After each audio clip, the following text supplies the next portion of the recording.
Hello, everyone, and welcome to another Today's Talk. I'm Randy Hawthrone, the executive editor, and today's talk is with Afam Onyema. And we had a little pre-conversation. I'm super excited about this conversation that we're going to have because Afam works a lot of times with celebrities. You're fancy. Welcome. I'm fancy adjacent, I have to say. Welcome. Thank you for And having me, so, Randy. Good to see you. yeah, good to see you. We've done podcasts before, but this is the first time we've seen each other's faces, and well, in in conversation Sure. anyway. For our viewers right now, kind of tell them what you do. How do you get to work with fancy people? Sure. So thank you again for having me, Randy. I am the CEO of the Jinko Foundation, and we save and transform lives in Nigeria, my parents' homeland. And I originally went to law school at Stanford in Northern California, and did my corporate law summers work in Los Angeles. And then when I decided to do Jinko instead, I was simultaneously doing the law work and Jinko, decided to focus on saving lives to make that impact. I thought, well, I have experience in LA. If I get to LA and get the entertainment community involved, it's really a way to get a megaphone for your work, a higher platform, get people on board who can really help you grow it in a way that's unique and fun. So I moved to LA in 2007, and I've been running Jinko full time since then here. And on the health side, we do surgical medical missions. We bring doctors over from the US to Nigeria to do hip and knee replacements, gallbladder surgeries, other type of complex surgeries. We also have a robust program to help women deliver babies safely, to get them through those dangerous periods in their pregnancy, to help with child vaccinations. We have a series of maternity clinics in Nigeria. And then on the education side, we have a leadership scholarship for girls. And we take girls who have been affected by terrorism, Boko Haram terrorism, either they were kidnapped or abused, or they were orphaned or driven from their homes, and put them into schools throughout Nigeria and take care of their education, give them social support. During the COVID crisis, we donated over 50,000 pieces of PPE to clinics and hospitals throughout Nigeria. And we've also donated tablets that have pre-installed thousands of books and lessons and things that kids can read at home and also engage in remote learning while they were quarantined. So a lot of great work, and we've just been able to have some great success in getting the entertainment community involved. Our scholarship was endowed by Oprah, and so that was very exciting. We got donations from Charlize Theron, Daniel Craig, Nigerian British actors Chiwetel Ejiofor and David Oyelowo. And so, yeah, it's been really, Benedict Cumberbatch is a big supporter of ours. We work with Netflix and Disney. So it certainly keeps things interesting working in that world. Yeah, definitely. Well, it's funny you mentioned Oprah because I get a lot of people that come to me and say, "How do I start a nonprofit?" And there are a lot of times that people want to start schools in other countries, and my response to that is, "Well, do you know Oprah?" Because that's it's a lot of work to do the work that you're doing, and it Yes. takes a lot of funding to do the work that you're doing. So that's great that you've been able to leverage some of those resources to be able to do that, especially for your home country, which is awesome. So Yeah, no, thank you. It's funny. I get the same question. How did you get to Oprah? How did you get to some of these people? And so I've tried as much as I can to give insight and advice on our journey and the way we've connected and gotten these relationships, because obviously we're a small charity working in Nigeria, which you wouldn't think would attract a lot of stars and celebrities. But I think that's also a part of the breaking free from that mindset. And so I often get people saying, "Well, you're in LA, you're hobnobbing with all these stars," which I'm not. But like you're so close to them. We're based in Kansas City, we're based in Boston and Chicago. How do we get celebrities?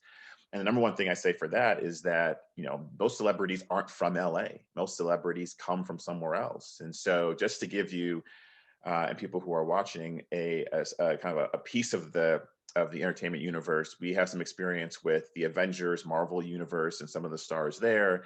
And Chris Pratt does a lot of his work in Washington State, where he's from.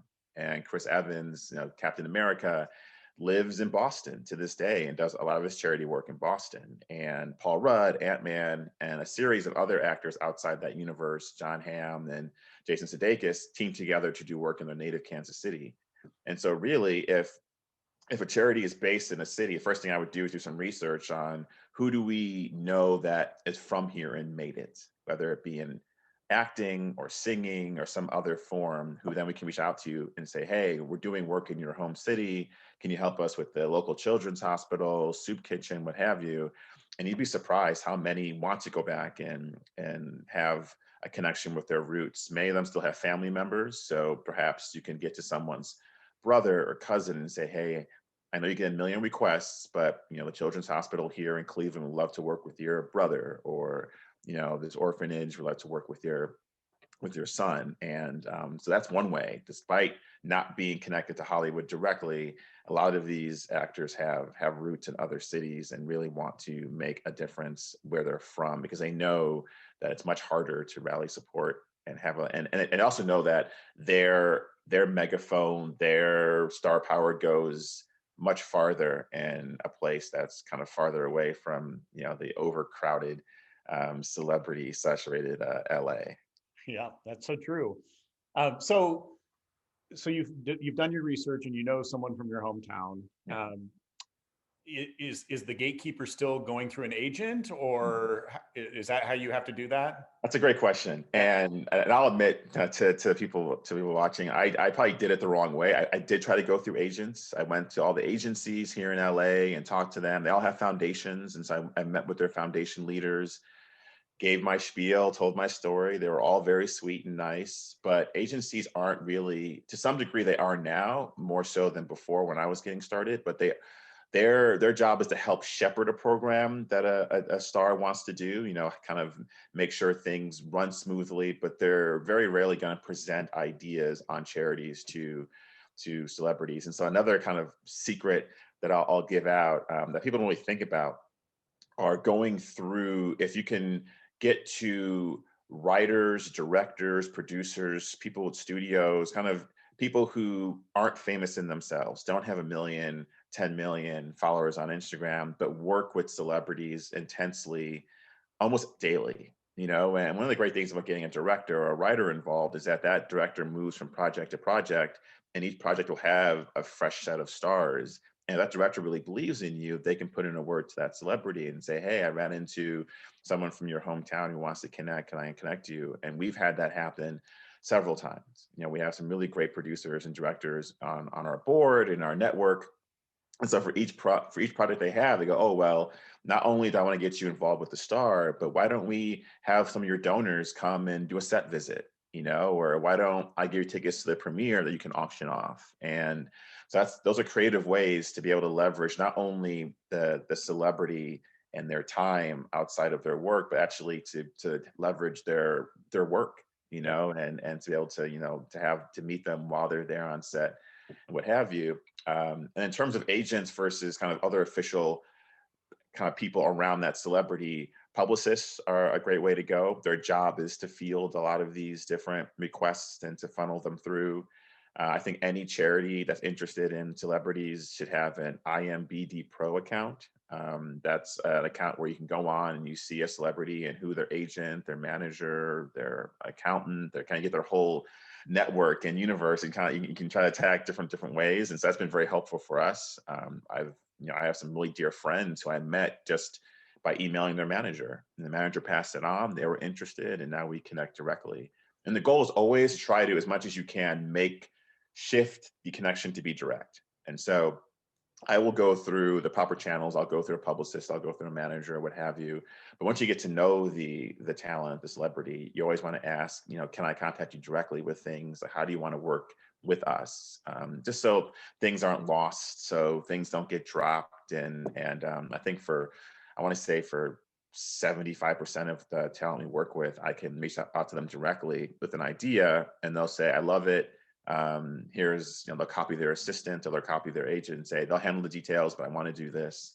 And you become, honestly, for many of them, they're amazing people, and you become friends. Like you think outside of them in a costume or them on the screen. You think about them as human beings. How are you doing? How are you coping? How's your family? And they care so much about this work. They really want to latch on to something real and something that makes a tangible difference in people's lives. And so I know Hollywood gets a terrible rap sometimes for being vapid and empty, and some of that's true to some degree, but the people that we've worked with are some of the kindest, most engaged, passionate people I know in my life. Yeah.